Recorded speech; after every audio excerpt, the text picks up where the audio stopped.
Masuk ke season kedua, bicarain tentang masalah IKN. Jadi kalau bicarain tentang IKN kan menarik ini Bang ya. Potensi suara kita akan nambah atau jumlah penduduk kita akan nambah.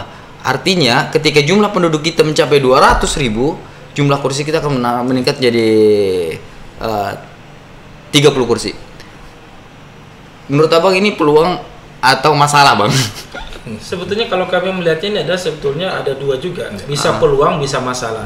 Kenapa? Memang kalau di Undang-Undang 7 2017 tentang pemilu di pasal 191 kan kalau kita jumlah penduduknya sampai dengan 200.000 satu, maka bisa bertambah jadi 30 kursi. Nah, cuma kemarin memang kendala kami di lapangan, kami sudah koordinasi dengan Dinas Tenaga Kerja, kemudian koordinasi dengan Dukcapil, dan terakhir kita koordinasi dengan Camat Sepaku, bahwa memang potensi penambahan tenaga kerja yang 16.000 itu harus diimbangi dengan perpindahan administrasi kedudukannya. Jangan sampai mereka tetap memilih untuk administrasinya di daerah asal. Karena gini, kesulitan KPU adalah dalam memetakan TPS-nya nanti. Karena memang kami membatasi dalam peraturan KPU itu, meskipun di Undang-Undang 7-nya maksimal 500 pemilih dalam satu TPS, tapi di Juknis kami itu menjadi 300 pemilih dalam satu TPS. Kenapa harus dipangkas menjadi 300 pemilih? Itu sebenarnya jumlah pemilihnya kita pangkas, tapi jumlah TPS-nya nggak perbanyak. Di Pilkada kemarin 340 TPS, tapi sekarang kita alokasikan menjadi 515 TPS. 515. Kenapa? Biar maksimal orang memilih datang ke TPS dan angka partisipasinya juga meningkat. Contoh misalnya 2018 itu kita partisipasi tertinggi di Kaltim untuk pilkada. Dan kami berharap itu bisa digenjot kembali seperti itu. Oke Bang, bicara tentang masalah partisipasi terus kemudian jumlah penduduk tadi yang kita bahas, itu akan jadi masalah baru. Bukan hanya bicara tentang masalah kepolisian, ya di Bawaslu sendiri. Bawaslu sendiri menilai ini ada kerawanan tidak? Ketika kemudian tidak ada percepatan kita untuk kemudian menyambut orang-orang yang hadir di ibu kota negara. Iya, oke. Gini Bang Said, jadi kan memang kita itu kan juga punya indeks kerawanan pemilu. Jadi kita ada pemetaan kerawanan apa sih yang akan terjadi di pemilu. Nah, menyambut tadi apa kata Pak Waka, itu salah satu dari potensi kerawanan yang akan bisa terjadi. Jadi begini, ketika ada migrasi besar-besaran pekerja, ya sebenarnya ini bisa di Balikpapan kan kilang ya, itu kan banyak pekerjanya, dan khususnya kalau misalkan penajam ini kita bicara IKN, dan juga pekerja juga masuknya banyak yang katanya bisa sampai belasan bahkan ratusan ribu orang. Nah, tadi menyambut terkait masalah TPS dan lain-lain.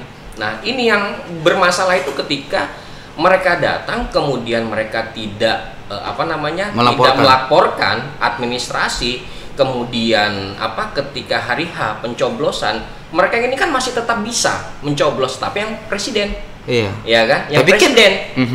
Tapi kalau misalkan dia tidak melakukan administrasi dan lain-lain, dia tidak bisa. Tetap nggak bisa milih, milih, DPRD dan bahkan RI kan nggak bisa. Dia bisa hanya presiden. Nah, ketika ini besar-besaran eksodus besar-besaran, kemudian satu TPS itu hanya dibatasi 500 orang, sementara dia bisa melakukan pencoblosan bagi mereka yang tidak daftar ini jam 12 ke atas.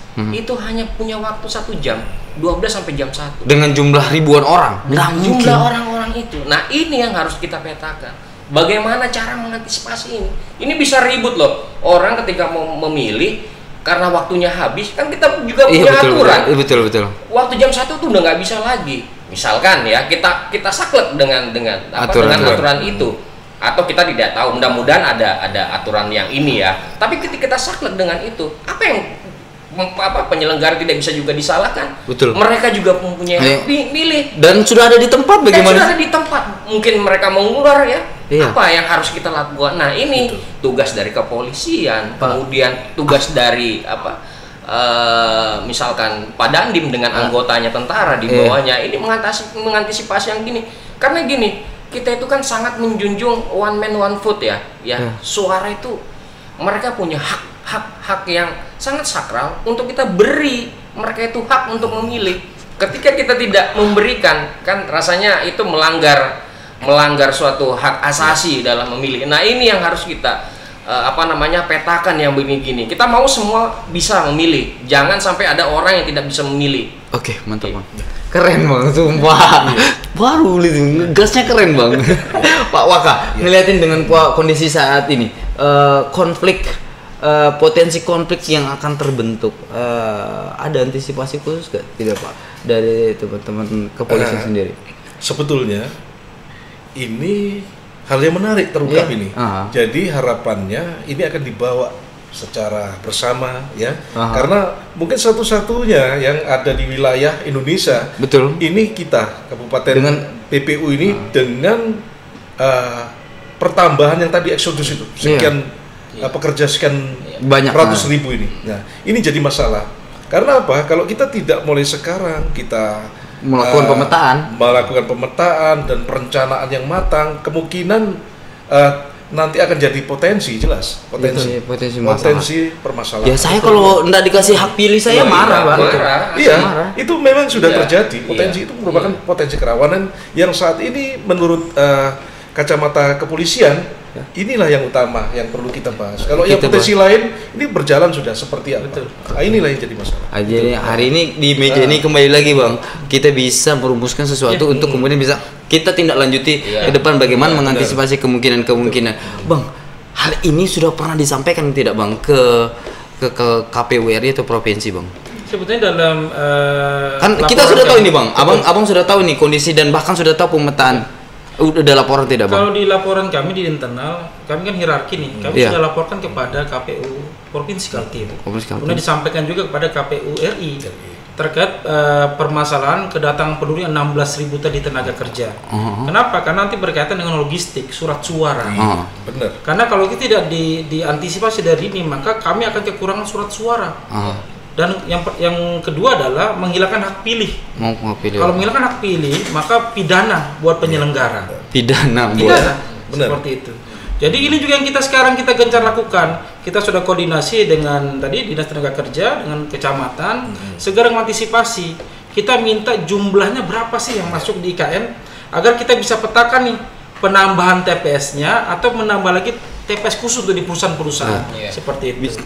Plus bicara tentang masalah aturan, apakah sudah saklek sih nggak sih Bang pendataan kita itu dengan atau ada perlakuan spesial tidak dengan, karena kasusnya kan saya anggap hari ini di Indonesia mungkin baru kita Pak ya, dengan kasus di Indonesia kan di daerah kita baru kali ini kasus ini kita dihadapkan. Abang buat telaan staf tidak sudah ada telaan staf tidak? Kalau bahasa gitu telaan staf terkait kondisi Abang. Koordinasi dengan pihak pemerintah kecamatan, ingin ketemu dengan pihak perusahaan, kami akan menyampaikan sosialisasi. Yang pertama adalah jangan sampai menghilangkan hak pilih. Ini kesalahan perusahaan ini. Dia punya tenaga kerja datang ke IKN tapi tidak diberikan hak pilih. Itu bisa kena sanksi pidana oleh Gakumdu. Yang kedua adalah memang kerawanan adalah ketika perusahaan tidak bersurat ke kami meminta alokasi TPS khusus, kami juga tidak bisa tindak lanjuti. Kenapa? Karena kebutuhan penyelenggara ad hoc. Contoh saat ini saja dengan 515 TPS, kami itu membutuhkan 5.332 penyelenggara ad hoc, baik itu PPK, PPS, KPPS, Pantarlih, dan petugas keamanan TPS. Contoh misalnya begini, sekarang untuk 4 kecamatan kami membutuhkan 20 orang PPK, kemudian membutuhkan 162 orang PPS di tingkat desa kelurahan, kemudian membutuhkan lagi nanti KPPS 3.605 orang. Dan Pantarlihnya itu 515 orang ditambah petugas keamanan TPS dalam hal ini Linmas itu 1030 orang, total 5.332 orang. Itu yang saat ini cukup besar dan itu pun kami juga masih was-was apakah itu bisa terpenuhi atau tidak, ditambah lagi dengan tadi penambahan penduduk, maka otomatis kita harus menambah penyelenggara ad hoc dan ditambah lagi logistik pemilunya seperti itu. Logistik pemilunya artinya Bang, untuk laporan ke internal Babang, internal dalam arti KPU provinsi ataupun pusat, dengan status kita hari ini udah disampaikan semua Bang? Sudah disampaikan ya? Jadi buat telan staf Abang ya? Jadi kami sudah menyampaikan DIM namanya, daftar inventaris masalah, ke rakor kemarin di Jakarta. Tanpa harus menunggu ke PKPU Bang ya? Betul.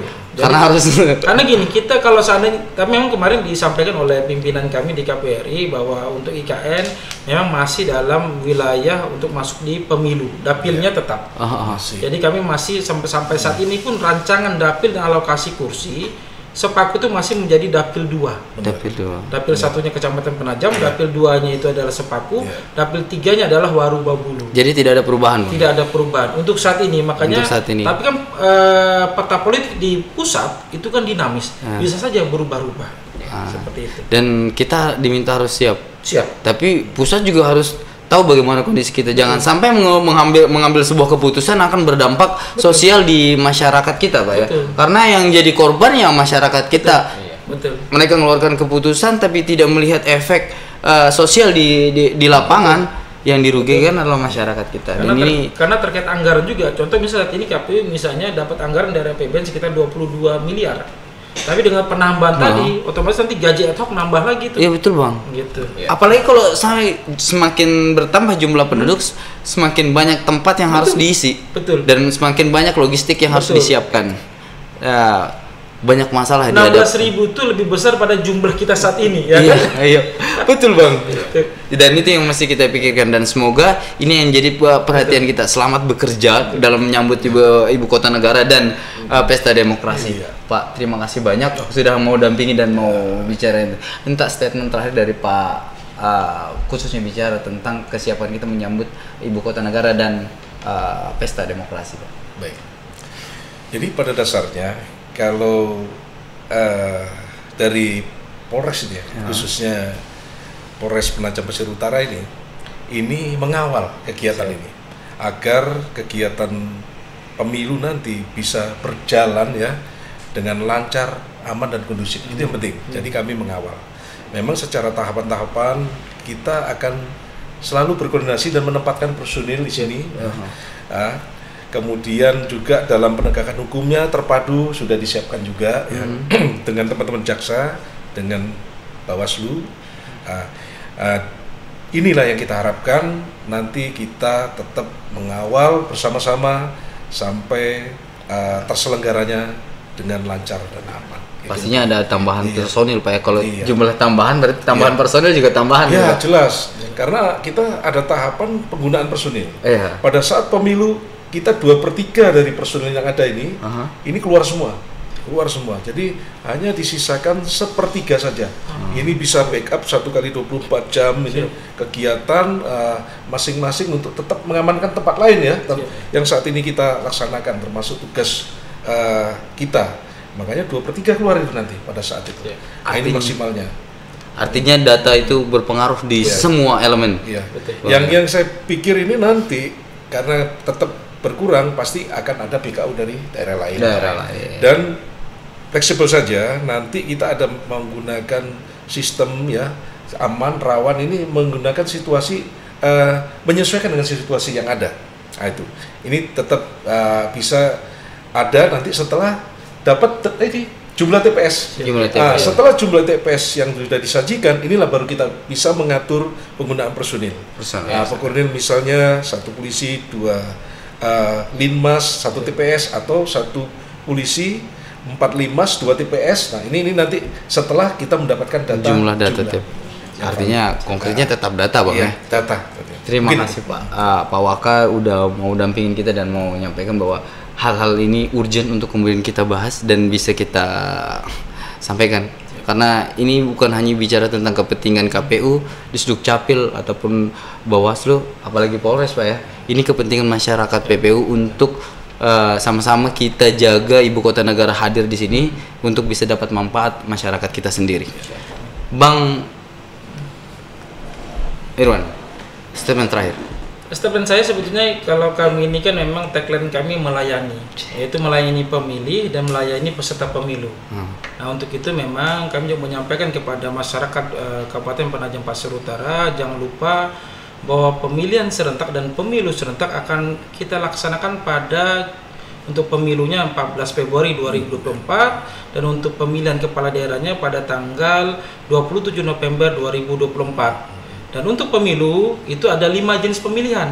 Yang pertama memilih presiden wakil presiden, memilih DPR RI, memilih DPD RI, memilih DPD kabupaten kota, dan terakhir memilih DPD kabupaten kota ya dan provinsi seperti itu. Oke. Terima kasih Bang. Bu Mawar kan Bu? Iya. Melatih kan. Melatih sekarang. Kemarin mawar, sekarang melatih ya. Oke, Bu Mar. Mungkin saya edukasi ke masyarakat melalui momen ini. Kami mohon kepada masyarakat yang belum lengkap dokumen kependudukannya, khususnya untuk yang sudah wajib KTP, segera ke Dukcapil untuk melakukan perekaman. Kemudian bagi masyarakat yang ada warganya sudah meninggal, untuk segera dilaporkan ke Dukcapil agar Dukcapil bisa menerbitkan akte kematian. Akte kematian. Jangan tunggu hanya ketika butuh Bu ya baru di. Oke, makasih Bu Mawar. Bang Edwin. Oke. Jadi mungkin dari Bawaslu gini. Memang setiap kegiatan atau perhelatan atau kita bahasanya pemilu itu pasti ada masalah. Tapi selama kita mau berkoordinasi ya, koordinasi itu rokok dan nasi. Rokok dan nasi. Sepanjang kita masih bisa koordinasi, insya Allah permasalahan itu pasti akan tuntas. Saya simpelnya sih begitu. Mau apapun itu, mau masalah berat, masalah kecil, pasti ada. Tapi selama ada rokok dan nasi, insya Allah koordinasi. Iya, koordinasi itu ada. Misalkan kalau terkait dengan kepolisian, Pak tolong dong yang di sini gini, pasti bisa lah, koordinasi aja, itu aja. Begitu juga KPU ternyata potensi masalah itu gini. Beliau mungkin bisa koordinasi juga atau ini. Saya pikir seperti itu. Jadi mau apapun itu pasti ada permasalahan atau potensi masalah. Tapi selama itu ada koordinasi, saya meyakini dengan hakul yakin bahwasanya pasti akan ada jalan keluar. Itu aja. Oke, mantap. Komunikasi dan koordinasi. Itu penting karena miskomunikasi akan jadi masalah.